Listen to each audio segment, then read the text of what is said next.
Good afternoon, and thank you for joining us for Johnson Consulting Conversations. Thank you, Maddie, for all of your help behind the scenes. We have a wonderful guest today who is my friend and mentor, Ed Defort. Ed oversees and provides vision for all NFDA publications. He is responsible for directing the editorial content and the production of the Director Magazine, the Memorial Business Journal, and the Director.edu for mortuary students. And he's also writing those high profile columns and articles that are targeted to funeral directors and consumer markets. Ed also serves on the board of directors for a Channel of Peace, and that is a channelofpeace.org. It's a nonprofit film production and education company which produces faith-based family entertainment. Their latest film is Hail Mary, which we will definitely be discussing later. Ed, welcome. It is so good to have you here.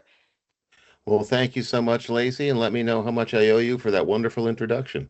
Oh, well, Ed, I want to start at the very beginning because I think context matters here. And before we get into the recent findings of the consumer survey that NFDA conducts, I want our audience to understand where this survey came from and why it exists. It started in 2012. What originally drove the association to start asking consumers directly about their funeral preferences?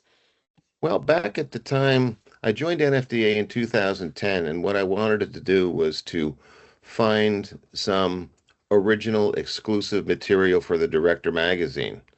And I remember when I was working for Kate Spoilson Publications, I was the editor of American Funeral Director for a number of years, and I always found great value in the surveys that would come across my desk. So when I joined NFDA, we created our own consumer survey. The premise of the survey was simple. If you want to know what consumers want or what they think, ask them. And so that's what we did. I think that's really important context because a lot of people in this profession, they maybe take that survey or all of these surveys for granted now, but it is such a cornerstone of how we understand consumers. And it's beyond just an article in the monthly publication, which of course yours is a series of articles. But knowing why it was created does help us appreciate the data even more. So building on that foundation, how has the survey evolved and grown over those 14 years? Well, the real value of these surveys is keeping up with or staying ahead of trends. So when we started the survey in 2012, we didn't have questions about online arrangements since we were still basically in the first phase of the digital impact on funeral service.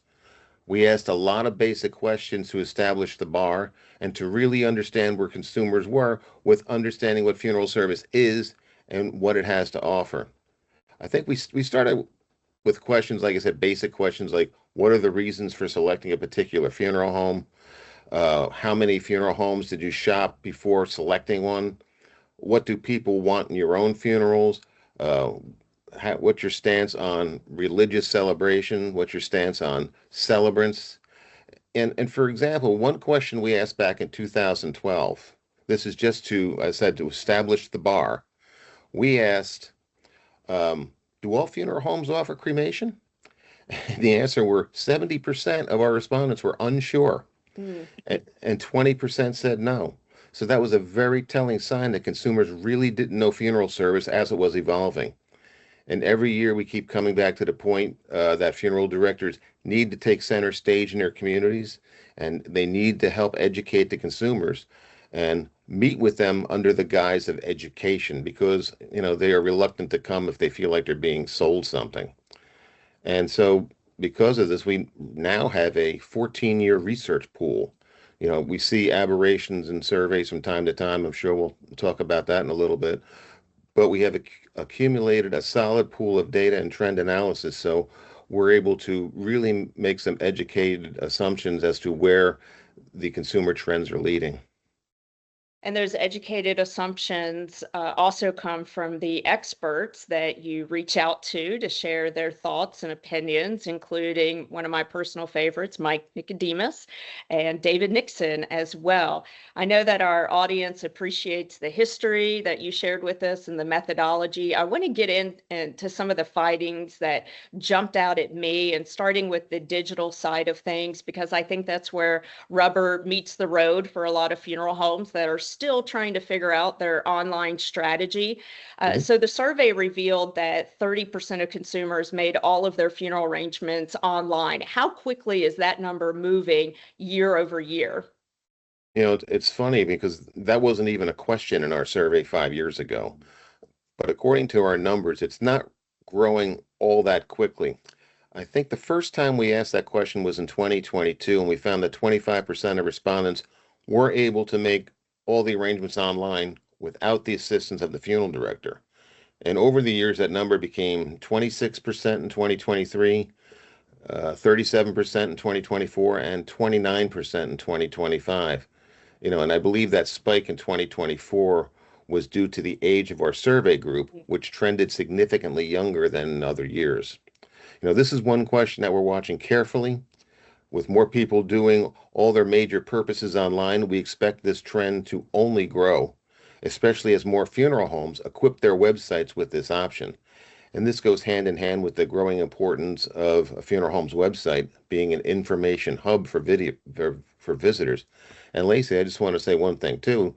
You were also one of the go-to people for analysis in the survey from almost the beginning. So we appreciate that. Oh, thank you. Well, I appreciate being included and look forward to contributing each year. Those were significant numbers that you shared with us, and it's only going in one direction. But here's what I think is really interesting. And honestly, I think this is the part that funeral directors really need to pay closest attention to, because even among the people who did everything online, it wasn't a completely seamless experience. They still wanted funeral directors' assistants, almost half who did that online. What does that tell you about where online arrangements and that experience currently falls short? I wouldn't say the process is really falling short. I mean, this is a transaction that people only do a very few times in their lifetime.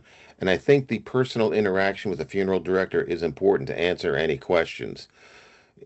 Of course, they might have an idea in their head that they might not want any service or ceremony, and they keep seeing I don't know if they see the direct cremation billboards and so forth, but they hear that term and they kind of like gravitate towards that because of the financial savings and also because sometimes they're afraid of their own grief.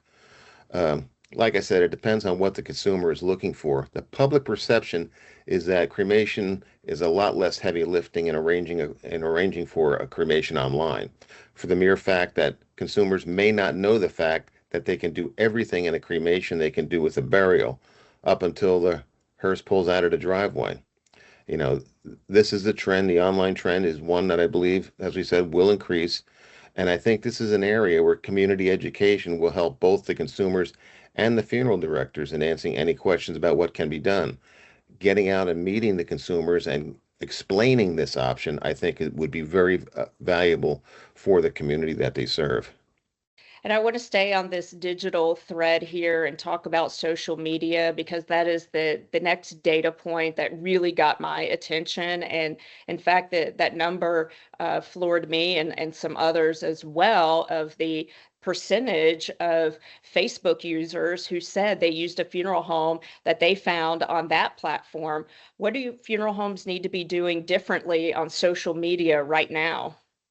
Well, to put that question in a little context, Lacy, I mean, 40% said that in 2025.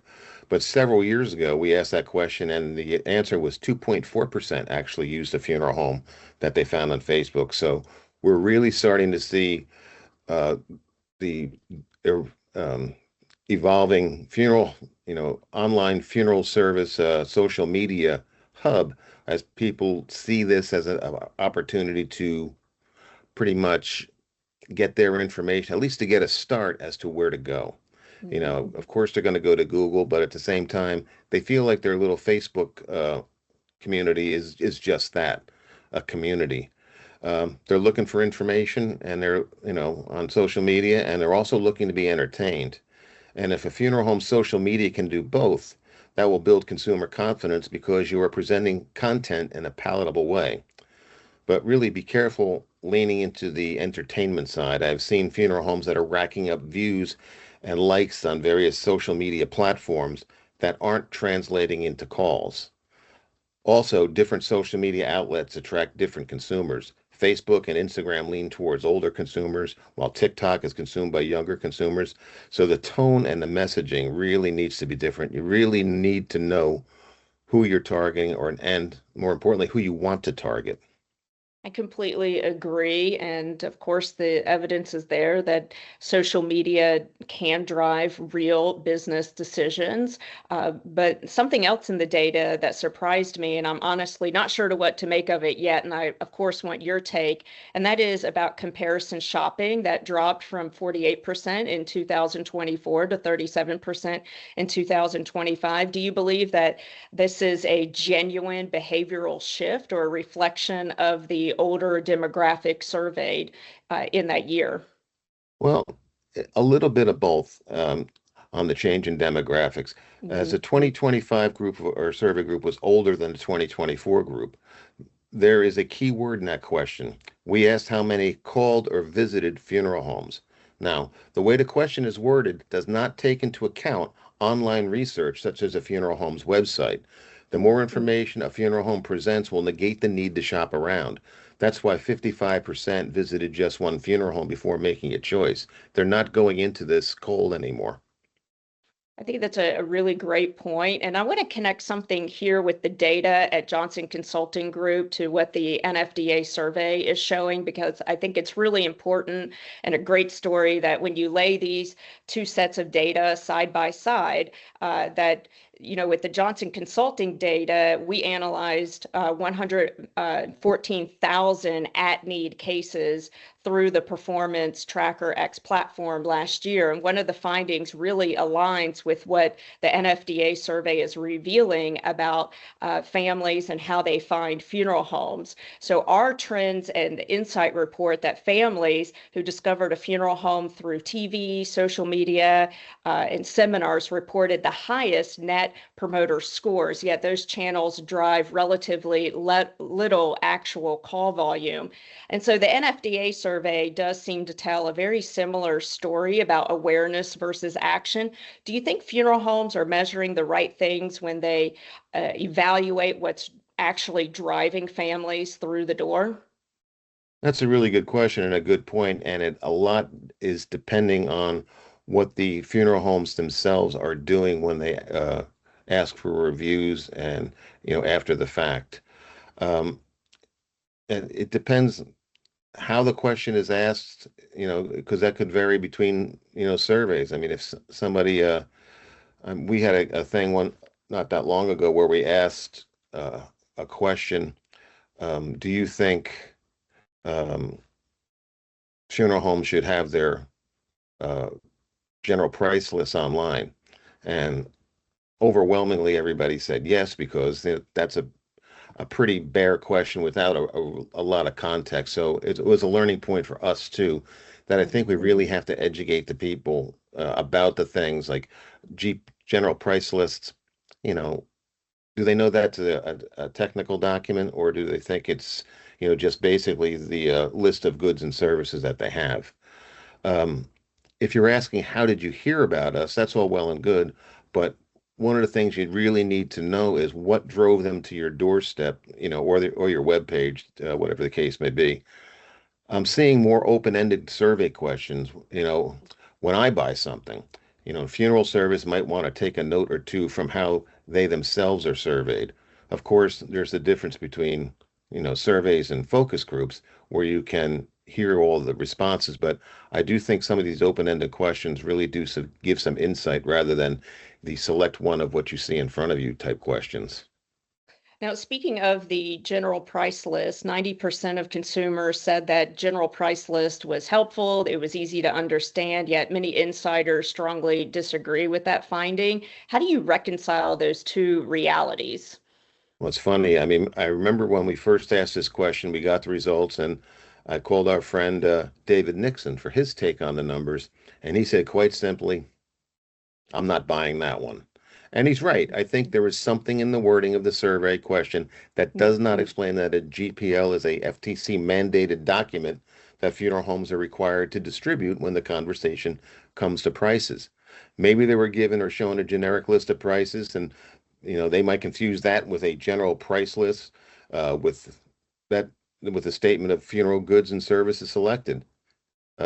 David also suggested that many consumers won't want to come across as uninformed buyers and instead might answer the survey question the way they think they should answer rather than what they actually did. So we have to work on that question. Now, nearly two-thirds of consumers said that funeral homes should be mandated to post those prices online. What does the profession need to be doing proactively on transparency before this issue is forced? Well, whether mandated or not, the survey suggests that having prices online does make good business sense. We Mhm. ask in our survey, what would you be more or less likely to engage a funeral home if it had a general price list posted online? Last year, 81% said they would be much more likely or somewhat more likely to engage a funeral home if it had its general price list posted online. With transparency comes trust. Also, posting the GPL online wouldn't be enough to clarify what the items mean. This is also an opportunity to explain to consumers what they need to know.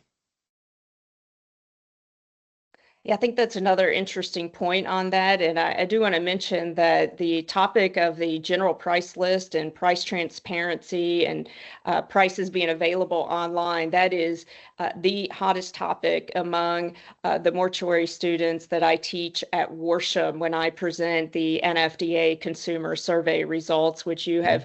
have helped me share that in a way that is digestible and easy to understand for somebody that is entering into funeral service. But it is that topic that really resonates with them and they want to talk about it. And it continues to be a very important topic to talk about. And I can see where that question maybe needs to be rewritten with more context to the people who are participating in the survey. But what is revealed is incredibly important. Now, I want to move on to something that I think is a quiet crisis in funeral service, and I don't use that word lightly. For generations, this profession was built on relationships, and a family would use the same family that their grandparents used, and that was the foundation. And the data is telling us that the foundation is shifting underneath our feet. So, an existing relationship with a funeral director keeps declining as a top reason for families choosing a funeral home. What is your honest assessment of where loyalty in funeral service is headed? Well, I think in a lot of cases, loyalty is being upended by consumers as they become more and more price conscious. I know back in 2012, when we asked what was the main reason you selected a particular funeral home, 27% said it was because of a previous experience with that funeral home. Fast forward to last year, and that number fell to 16%. Price was the leading response last year, cited by 18% as opposed to 10% back in 2012. You know, what we can glean from this number is yes, price is a bigger factor, but there is also something else. Communities are becoming more and more transient.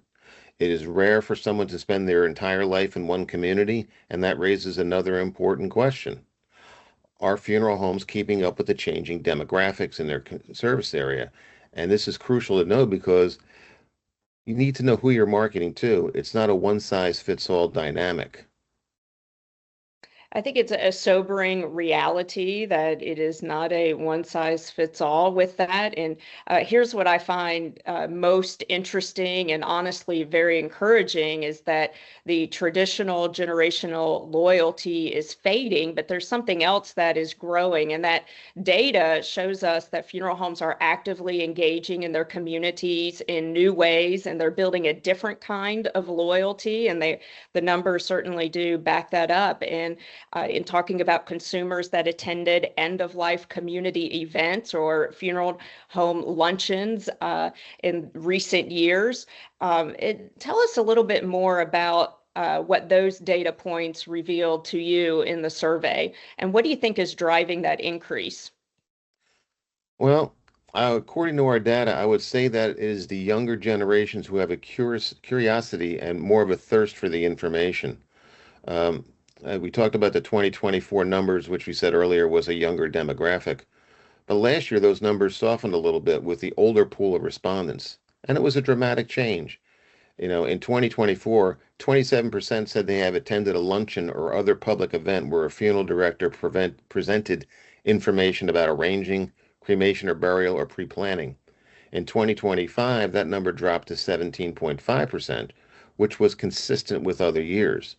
But to me, that isn't the key number. Last year, 40% of respondents said they would consider attending such an event if one was offered in their community. This compares with 37% in 2024 and 40% in 2023. It's right around the same ballpark. That's the key. They are willing to come if such an event presented itself, and that number has not really been fluctuating too much. You and I know this firsthand. We've attended community events together. In particular, it was a Before I Die festival, and there was no funeral home present at that event, but the attendance was tremendous, and the variety of information that was offered to attendees was invaluable to them. And I think it really speaks to that they're craving this information, they're interested in attending, and whether it is a different organization that's sponsoring it or a funeral home, people are going to show up. And it really connects with something that you've written about that has always resonated with me. And it's this idea that the profession has to own its own narrative, because in a world where consumers are doing their own research, they're forming their own opinions online, and they're comparing options like never before, even before they pick up the funeral home and call the funeral home. It's all about the funeral homes writing their story, telling their story, that they are the ones building trust. And I want to ask you, how urgently does the profession need to act on that right now? Well, as I said, often in the past, particularly when there was a news item that presents funeral service in a less than flattering light, too often the sensational is overplayed and dramatized. And yes, when the public trust is violated, that is a news story. But we need to do a better job of presenting the story of how funeral service has rallied the community, how it's helped families along their grief journey. And I suspect there are more types of those stories than the negative headlines. It's Mhm. just a matter of getting the funeral director's voice out into the community. And, I can't emphasize this enough. Those community events really do make a difference. They absolutely do. Now, I want to turn to cremation, Ed, because I think that's where there could be a disconnect in the data, and it's worth unpacking. And this is one of those places where the NFDA survey and the Johnson Consulting Group data tells a really interesting story when you put them together. And on the surface, it looks, at one number and you think that the trend is slowing, but when you look at what's actually happening at the arrangement table, it's more of a complex picture there. And the Johnson Consulting data shows that direct cremation makes up nearly 70% of all cremation cases, yet families selecting cremation actually report higher customer satisfaction scores than families who are selecting a burial across almost every metric. And your survey shows cremation preferences ticking down slightly. So when we put those two data sets side by side, the high satisfaction, the high volume, but softening stated preference, what does that tell us about the gap between what the consumers say they want before a death and what the family actually choose when the moment comes? Well, I think one of the very first things you need to do when comparing these responses is first compare the wording of the questions, what we're asking for specifically. And you mentioned that your data showed that direct cremation makes up nearly 70% of all the cremation cases. We have not actually made that distinction in our survey. Mhm. Uh, the, our customer satisfaction differential is interesting, and I believe it is partially due to the differences, in the wording of the question. Our numbers do tell a different story. In 2023, when we last asked what consumers thought of the last service they attended, we were looking for satisfaction with their survey. We found that 48% had a full service funeral with a viewing, followed by a casketed burial. And another 7% had a memorial service with a casketed burial as well. So that was 55% of our survey respondents back in 2023 whose most recent funeral experience was burial. The cremation attendees numbers broke down like this: 15% had a memorial service with a cremation, while another 14% had a full funeral service followed by cremation. About 7% had a direct cremation, and only 6% had no service at all, for a total of 42% of the overall survey respondents who did choose cremation. Now, drilling down, which we did in that survey, of those who attended a burial service, 62% gave the service high marks, saying it was very helpful in paying tribute or commemorating the life of their loved one and was an important part in the healing process, while 34.2% said the service was adequate and only 4% said this service was not helpful at all. Now, by comparison, I know I'm giving a lot of numbers here, but bear with me. By comparison of those who attended a cremation service, respondents were more evenly split between feeling the service was either very helpful in paying tribute to their loved one or it adequately paid tribute, 51% and 41%. However, 8% of those said it was not helpful at all. Now, our conclusion was that among respondents, those who experienced a burial service were significantly more likely to feel that the service was helpful in paying tribute to their loved one and was an important part of the healing process. I believe we asked that same question in NFDA's Value of a Funeral Service survey back in 2022 and 2023, and the numbers year to year were very similar. And again, I will point to the wording of the question. It's critical here. Otherwise, it's not an apples to apples comparison. I think that's such an important distinction, especially on asking the question, the wording of that question, and what people say versus what they actually choose. They're telling us that they do want to be a part of the process, then the numbers really bear that out. I want to talk about another piece of the cremation conversation that's really fascinating, and I think it speaks to a much deeper need that families are expressing, and it's not just about viewing before cremation. Some families want to be present for the cremation itself, and the interest in witnessing the start of the cremation process is steadily climbing. How should funeral homes be positioning and marketing that experience? Well, for the most part, interest in witnessing the start of the cremation is increasing as more funeral homes become equipped to allow this offering. I remember something David Nixon told me, and that his funeral service needs to promote the significance of witnessing to differentiate what they're offering versus a direct cremation or immediate disposal. And I agree with that. It makes sense for funeral homes to promote the significance of witnessing to differentiate what services they're offering versus what a direct cremation disposal service is offering. It also gives funeral homes the option to offer a visitation for the friends of the deceased and for a chance for the families to have a private goodbye to loved ones prior to the start of the cremation process. And also, and if I remember Mike Nicodemus saying this, I think it's a great thing to underscore the trust factor. In addition to saying goodbye, it also could eliminate a funeral home's liability since the question of who did you really cremate is now obvious. Mike Nicodemus is a wise, wise man.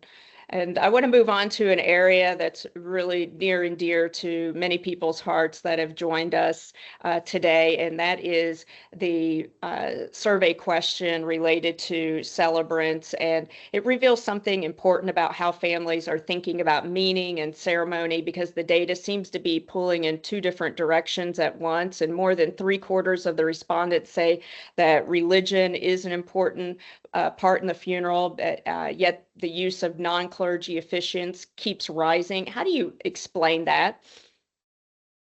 Well, I don't think there is another question in our survey that had as wild fluctuations in responses than the importance of religion. So, what's happening? The ongoing shift in the number of Americans who no longer identify with any religion has contributed to the decline of the traditional funeral in the United States and the rise of cremation as the disposition method of choice. Those who are non-religious are most likely to consider cremation for families and friends. And from 2007 to 2023, the percentage of religiously unaffiliated adults increased from 16% to 28%. That's according to Pew Research, not ours. Conversely, the percentage of people who identify as Christian decreased from 78% to 60% over that same period. And despite these findings, after years of wild fluctuations in our survey, responses to the questions about the importance of a religion have stabilized somewhat over the past couple of years. Last year, 75% of respondents feel religion is very important or somewhat important component of a loved one's funeral or memorial service, compared to 79% in 2024 and 70% in 2023. We talk about a contradiction. Maybe the Pew Research is not tying their research in a funeral context. People answer in a normal day-to-day context when they're talking to the Pew Research people. But for our questions, people are looking at it in the context of a loved one death and dying. And I think with death and dying, people do tend to max out on their religious side when they're actually confronted with that. They become a little more religious when they realize that there is a life-changing event that's about to take place. That certainly makes a lot of sense, and it connects directly to the celebrant conversation, because I think what we're seeing is that families, they still want that spiritual depth and meaning in a funeral. They just want it delivered in a way that feels authentic to their loved one's life, and that's exactly where a skilled celebrant can step in and bridge that gap. Celebrant consideration reached 44.5% in 2024 before pulling back slightly in 2025.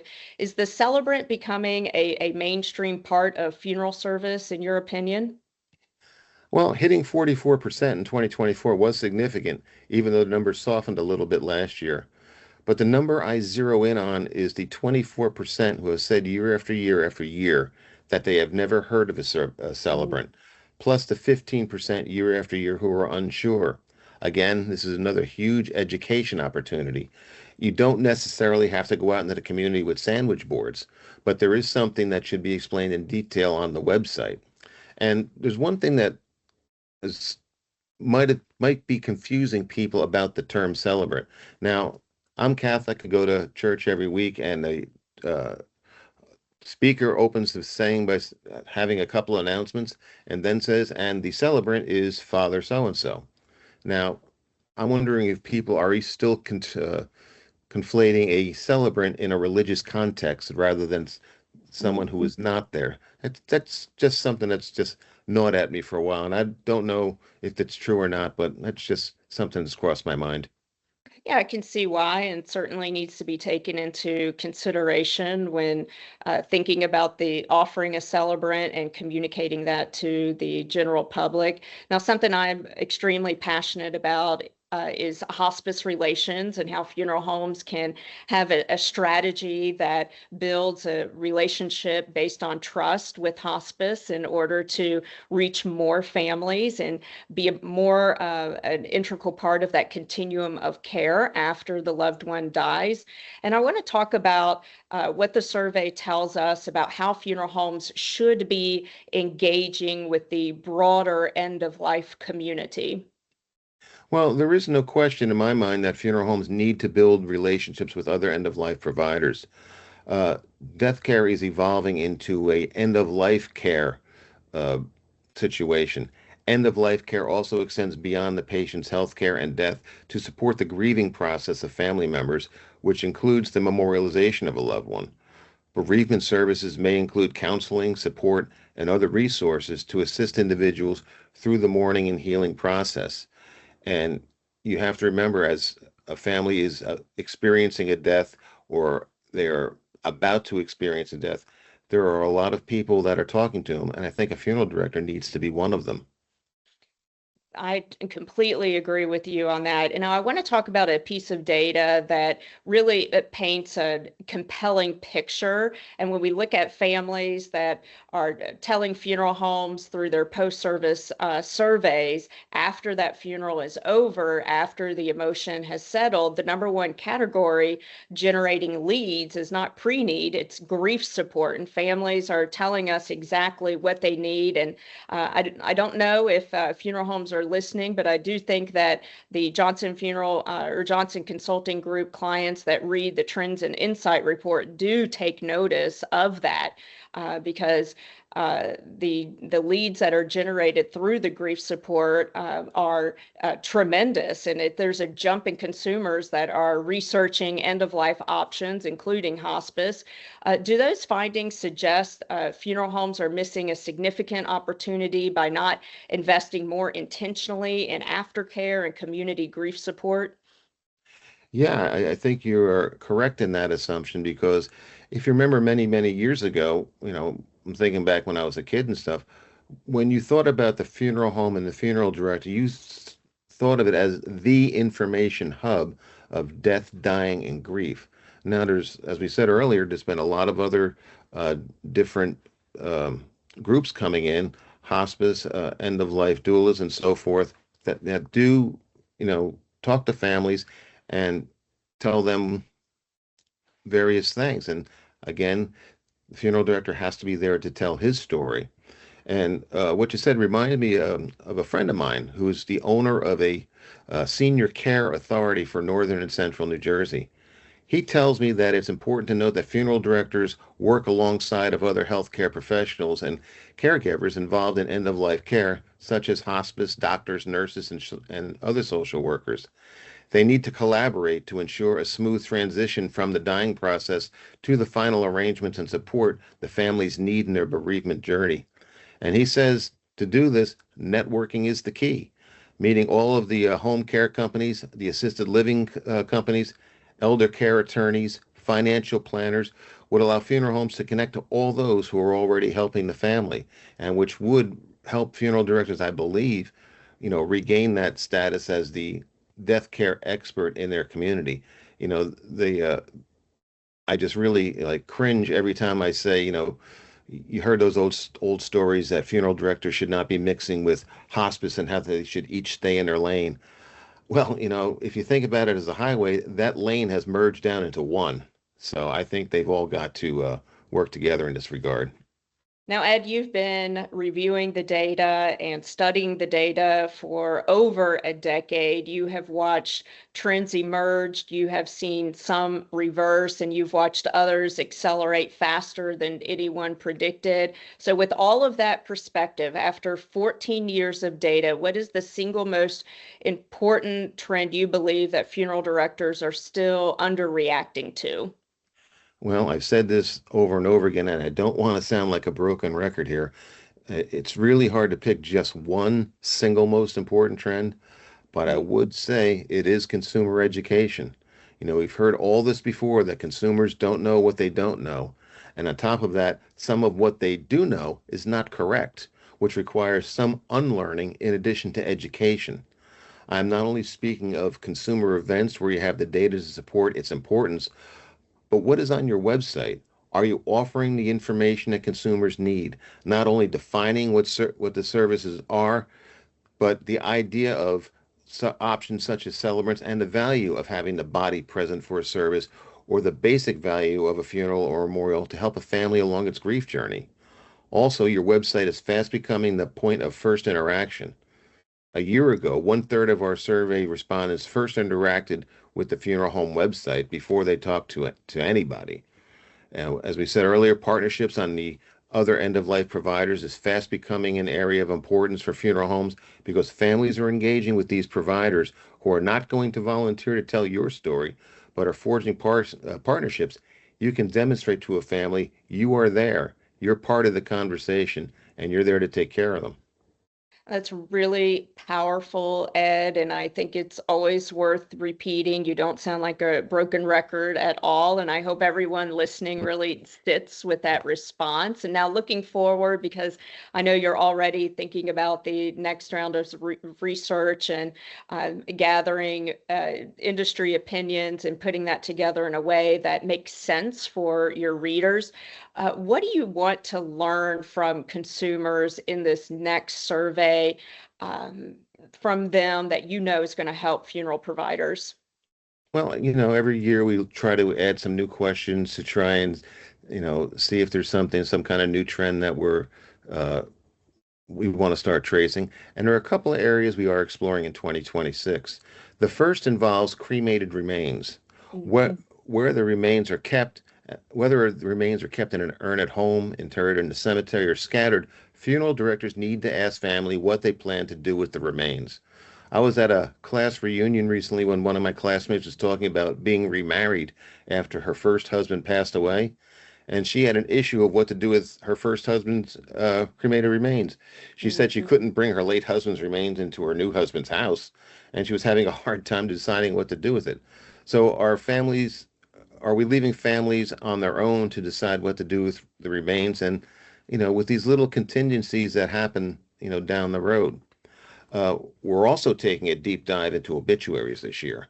I Mhm. saw something last year that in about 15% of all calls, families do not do an obituary at all, which I found to be quite strange. Then last spring, I saw on Facebook that uh, someone had posted on the Facebook page of an old friend of mine. Out of curiosity, I checked it out and I was shocked and saddened to see that the person wrote a condolence saying, "We will miss you, R.I.P." I had met this person years ago when I was in college. We worked together, became good friends. And, as it happens, I lost track of her, and our only connection was on social media. I happened to receive a friend request from her about 10 years ago, and I accepted and didn't really have much interaction over the years. She had a lot of Facebook friends and so forth, but she stopped posting a couple years ago. And Mhm. that's why I was mildly surprised to receive an alert from someone on her Facebook page that she had passed away.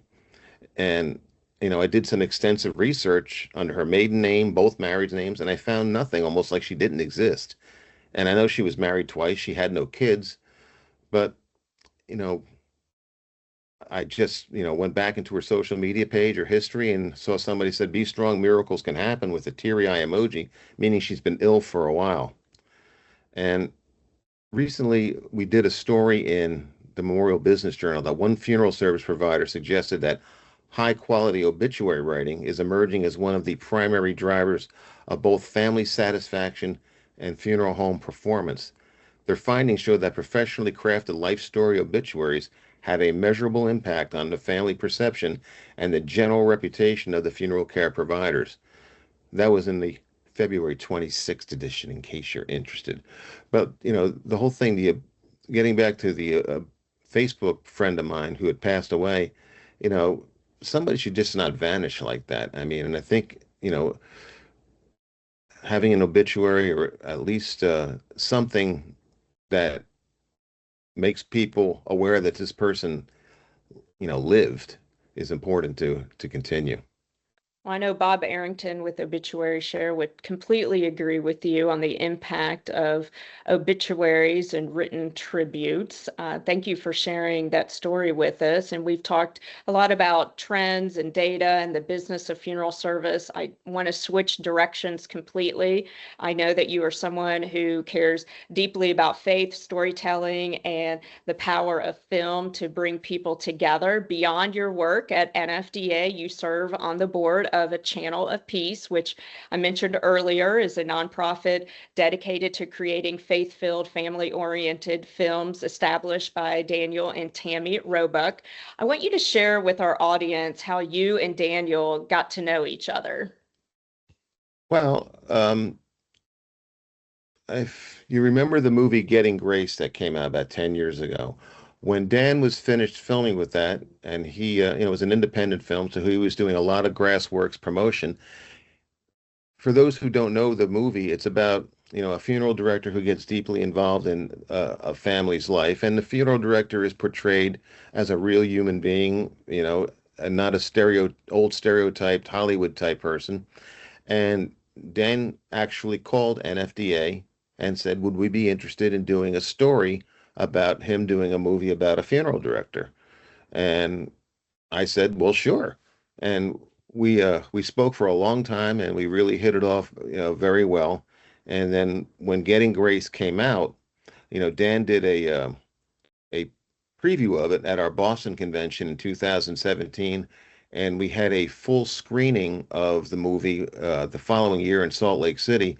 We had a room, one of the huge rooms of 550 people, and we filled the room. So he was impressed by that. And when he was on the floor with us in the exhibit hall, and we had started talking about, you know, funeral directors having more community events.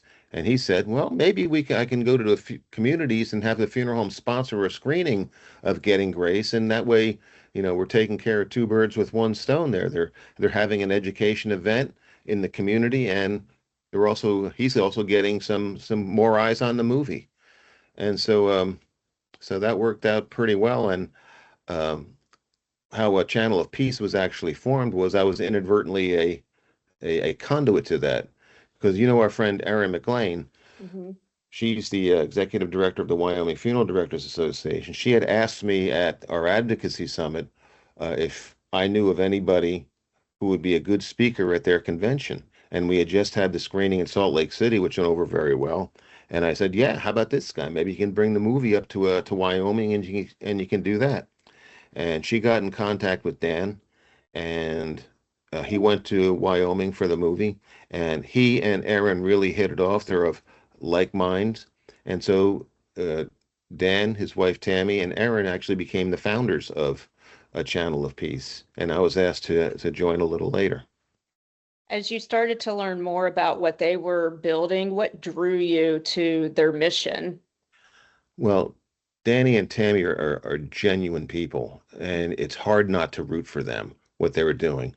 They wanted to make these movies, and they're faith-based, but they don't tell you, it's not hitting you over the head. It's just trying to explain to you that there might be something more than this moment.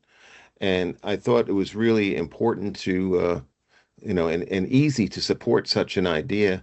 And also, as far as like a project goes, how many movies are there that you could really recommend for all generations of your family to sit down and watch?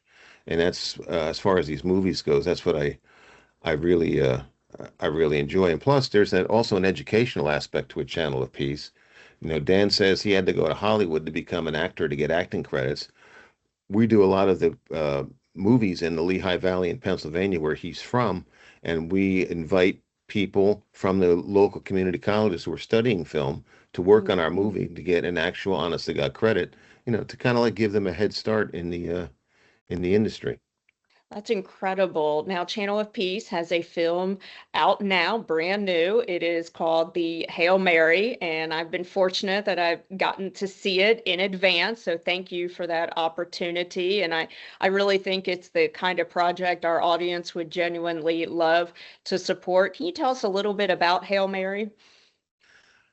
Well, yeah, Hail Mary's been a lot of years in the making. I remember it was filmed in the summer of 2021, and it came together a little slowly because Dan got involved in a lot of other projects, which kind of like put it on the back burner for a little while. But we finally got it together, and the hard part with these independent movies is finding the right distribution deal.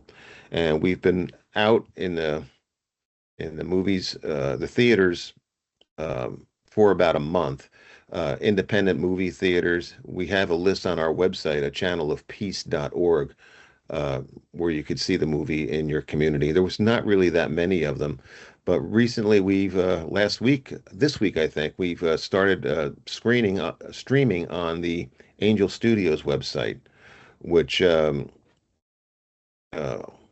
we found to be very um, helpful to us. And what we're trying to do is we're trying to gain some traction there. The Angel Studios website, we had another movie out over Christmas time called Saint Nick of Bethlehem, and that was the #1 movie on the service for 2 weeks during Christmas season.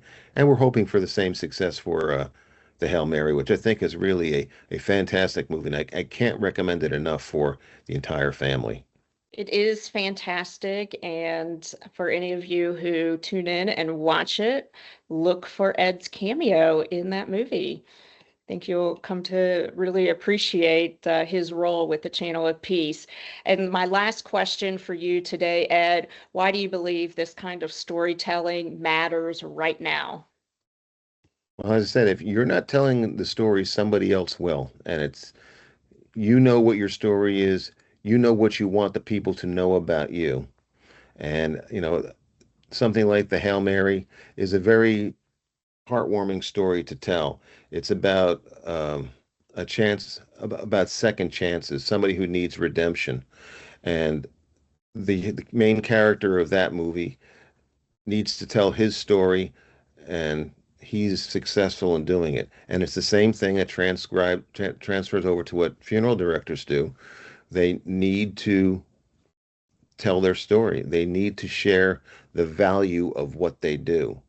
And if I just want to point out one thing, Lacy, the Consumer Awareness Survey is just one of many pieces of research from NFDA. This research is available on our NFDA website at nfda.org/research. And I say this all the time. If you knew back in 1999 that the cremation rate in 25 years would be over 60%, would you have done anything different? Well, the truth is, you could have known that because these statistical studies told you that. It's a crystal ball to let you know what is happening, not only within the profession, but with consumers. You're absolutely right that it is a crystal ball, and this has been a great conversation. Thank you for your generosity and your insight and sharing more about a channel of peace. And next time you're in Kentucky, Ed, I have a bottle of Oxmoor bourbon just for you. I want to thank everyone who has joined us today for Johnson Consulting Conversation. And if you found value in this conversation, please share the recording and the blog post with a colleague. And before we go, save the date on April 15th at 2 p.m. Eastern Standard Time. I will be joined by Senior Business Consultant Jim Lamar. And we're going to talk about his role at Johnson Consulting Group and also his experience at Green Lawn Funeral Homes and Cemeteries, which included working closely with hospice providers. And we're also going to talk about his role as vice president for the California Funeral Directors Association and what they're doing to grow membership and attendance. Until then, take care of yourselves and take care of each other. Thank you, Maddie, and thank you, Ed. Thank you, Lacy.